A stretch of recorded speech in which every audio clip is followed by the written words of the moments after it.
Floyd Mayweather has reportedly leaked Dante Davis's sparring footage showing Tank getting brutally knocked out. Meanwhile, it appears that Davis and Conor Ben have found common ground on social media, teaming up to roast Mayweather. While there's no denying the mutual respect between them, the dynamic between Mayweather and Davis has been nothing short of tempestuous. What sparked these accusations against Floyd? And just what were those accusations? Recently, Floyd Mayweather ignited a storm by commenting on the financial habits of certain boxers, implying they were squandering their wealth rather than wisely investing it. This comment didn't sit well with Davis, who felt personally targeted by Mayweather's words. In response, Davis took to social media to assert that Mayweather was currently stranded in Dubai due to outstanding debts in the region. Now Conor Ben has jumped into the fray, adding his voice to the chorus of criticism directed at Mayweather across various social media platforms. Turning to X, Ben wrote, "Floyd Mayweather, pay your jewelry debts. You are a fraud." Though Ben's tweet awaits Mayweather's response, Gervonta Davis has stirred the pot with allegations against Mayweather's finances in Dubai. Prompted by Davis's claims, Mayweather delved into his video collection, seeking out a spicy clip featuring Davis, sharing a clip of Davis dancing with a rather feminine aura. Mayweather mocked Davis by captioning the clip in his Instagram story, "We always knew he had sugar in his tank." That was not the end of it. Mayweather even shared a video of shocker Stevenson pushing for a fight with Davis. Say, man, look, man. Your beef is not with Floyd Mayweather.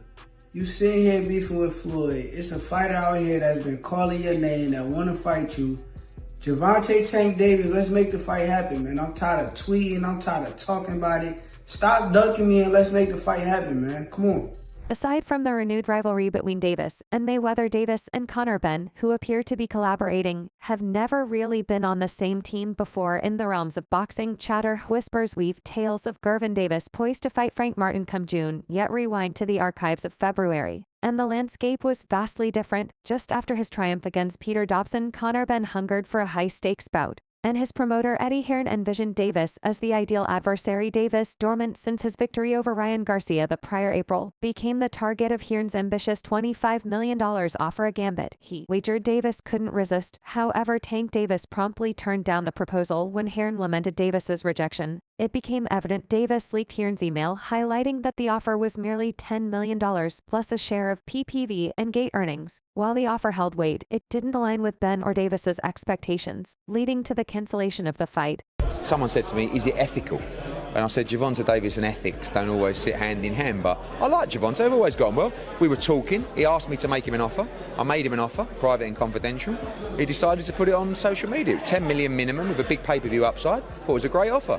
He says he's making a lot more than that to fight Ryan Garcia. If he is, congratulations. Meanwhile, after learning about Floyd's Instagram posts, Davis decided to threaten him on X, the defunct Twitter platform. In a since deleted tweet, Davis wrote, "Now if I around and knock Floyd out when I see them, and I'll care about going back to jail. He is such a he doesn't allow his security to carry guns." On the other hand, 50 Cent consistently seizes every chance to tease his friend Floyd Mayweather. In a now vanished Instagram update, the rapper seized the chance to playfully tease Mayweather following boxer Gervonta Davis's bold claim of knocking Floyd out. 50 then reposted Davis's tweet on his Instagram page, adding his own commentary regarding the threat Davis had made against Floyd after reading a blog post about it. 50 wrote, "Gervonta, going to you up camp. I think you should only text him Tank Sharp right now, might knock you right." The out social media clowning by Fifth about Floyd is nothing new. In February, 50 Cent took to Instagram to mock Floyd Mayweather Jr. after Mayweather commented on Diddy's lawsuits during the Pivot podcast. 50 Cent, co-creator of Power, raised doubts about Mayweather's decision to share his thoughts on Diddy's legal matters when nobody had solicited his opinion. 50 said, "They didn't even ask him about this, champ. Are you stupid or are you dumb? Get me the out your head. You sound like a hater. Did he do it? Coming soon." Meanwhile, shocker Stevenson posted on social media after Floyd shared his video urging Gervonta Davis to stop ducking him and take the fight. Undefeated WBC lightweight title holder Shocker, with a record of 21 wins and 10 knockouts, made it clear to Tank that his rivalry doesn't involve his former promoter Floyd Mayweather. Instead, Shocker directed Tank to concentrate on their potential showdown in the ring. Shocker's top-ranked promoters have yet to reveal who he will defend his title against on July 6 on ESPN at the Prudential Center in Newark, New Jersey. If Shocker aims to boost his prospects for a showdown with Tank Davis, he'll need to cast aside his hit and don't get hit mantra and embrace the call to arms. Meanwhile, Shocker said your beef is not with Floyd Mayweather. There's a fighter out here who wants to fight you, Gervonta Tank Davis. Let's make the fight happen. I've been tweeting and I'm tired of talking about it. Stop ducking me and let's make the fight happen. Come on, fans have grown wary of a prolonged anticipation for the clash between Tank and Shocker. Evidently, the delay lies predominantly with Tank Davis, who has exhibited little enthusiasm for facing off against the defensive maestro or any opponent who presents a genuine challenge to his prowess. One might assume Stevenson would have caught on to Tank Davis' style by now and opted out of facing him, being a Baltimore native. Yet Stevenson persists, showcasing both his determination and the dar of merry PPV fighters in the lightweight category. However, Todd D is optimistic. I see that Shocker and Jant can get into a major fight.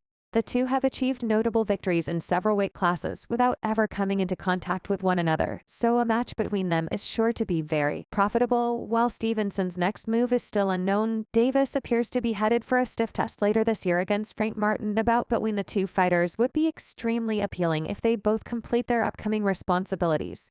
And Du has already discussed the issue. Du said, I hope so. I think it makes sense. I think those weight classes between 130 and 140 pounds are brilliant. I think there's a lot of moving and shaking going on there. I think they are all touching the weight classes and can touch all of them. Their size is good enough that they can drop in weight to lose 3 to 5 pounds and move up in weight to gain 3 to 5 pounds. On the other hand, Ryan Garcia appears to be considering a rematch with Gervonta Davis, but only under one condition in his professional career. Garcia has only lost once, and that was to Davis in April 2023 when he took a hard punch to the body in the 7th round and was unable to get back up in order for the fight to take place. Garcia agreed to compete at a catch weight of 136 pounds and also agreed to a 10-pound rehydration clause. He later expressed that this left him feeling extremely drained. Garcia appears to be brimming with confidence following his victory over Haney. He's now turned to social media to arrange a rematch with Davis, indicating a strong sense of unfinished business between them. The California boxer, though, stressed that it may only take place if they consent to a catch weight of 144 pounds. Garcia said,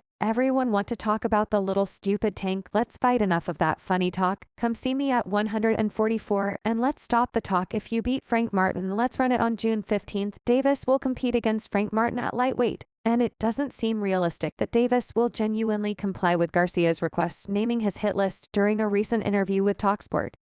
Garcia said Teofimo Lopez, Shocker Stevenson, and the Devon Davis rematch. But I also want to do Shali as a crossover MMA thing that would break UFC PPV records. It is going to be in the cage. There's no other way I would do it, other than me in the cage going against Shali and ripping off his head. Meanwhile, in a hypothetical matchup between Floyd Mayweather, known for his slick counterpunching, and the heavy-hitting Gervonta Davis, fans envision an epic clash. Mayweather, the epitome of technical skill, potentially faces off against Davis, renowned for his sheer power and ferocity. It's a dream, but that captivates the imagination of boxing enthusiasts everywhere. The question lingers: if Mayweather and Davis had competed in their prime, who would emerge victorious? Fans debate fervently, each championing their favorite fighter. In 2017, Mayweather, at the age of 47, retired from boxing after elevating his record to an impressive 50-0 with a victory over Conor McGregor. Meanwhile, Davis, aged 29, was just beginning to taste success as a super flyweight champion. These two fighters epitomized contrasting styles in the sport, Mayweather with his slick and technical approach, and Davis with his fan-friendly style. Thus, when Michael Benson inquired about them, it sparked the curiosity of fans. TalkSport's Benson resorted to his account and inquired about how boxing fans' fantasies came to pass. In addition, he set the weight cut for the bout at 135, which neither fighter had previously used. He wrote, "How would a fantasy Floyd Mayweather versus Gervonta Davis fight at lightweight 135 pounds play out in your opinion?